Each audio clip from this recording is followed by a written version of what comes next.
Le sourire dans la voix. Quel retour du Paris Saint-Germain hier en Ligue des C'est Champions, hein. comme si on n'avait jamais quitté cette compétition. Allez, vous savez quoi? C'est un tout petit peu moins bien puisque la dernière rencontre de Ligue des Champions qu'on avait jouée, c'était la finale l'année dernière, une victoire 5-0 et hier on a gagné que Oh, 4-0. nul! Honteux. Non, c'était une démonstration, c'était parfois somptueux. Sans rire, ce Paris Saint-Germain, il est émouvant.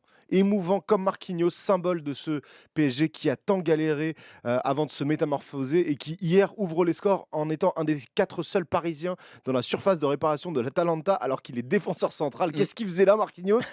Il poursuivait son action après avoir suivi comme son ombre un attaquant italien au point de le faire reculer jusque dans sa surface et récupérer le ballon là. Cette action, ce déplacement qui donne cette finition, c'est du Luis Enrique dans le texte et c'est hyper rassurant de voir hier dès la 3e minute de jeu que rien n'avait changé par rapport à l'année dernière. Et c'est bien d'avoir gagné largement aussi. Et encore, le score, il aurait pu être bien plus lourd. Barcola, il a raté un penalty. Hakimi a tiré sur le poteau. Le gardien de l'Atalanta, il a sorti 2 superbes parades sur Mendes et encore sur Barcola. Sans rire, il aurait pu avoir 6-0 à la mi-temps sans que ça soit scandaleux.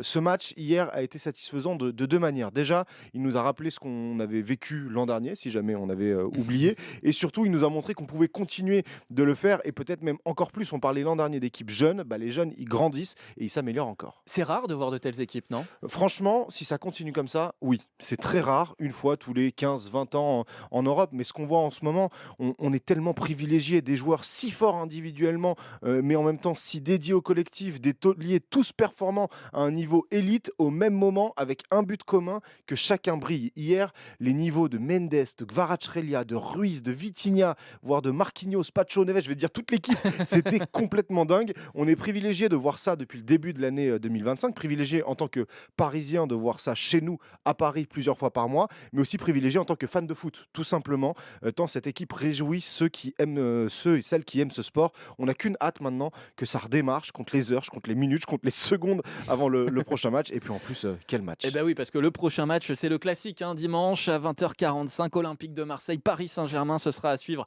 évidemment sur l'antenne d'ici Paris-Île-de-France avec Pia Clément, Bruno Salomon et Eric Rabé, Sandra Tana. Merci beaucoup, Romain. Belle journée à vous. Belle journée à vous. Et on se dit à demain, puisque 100% PSG, c'est tous les matins, 8h40.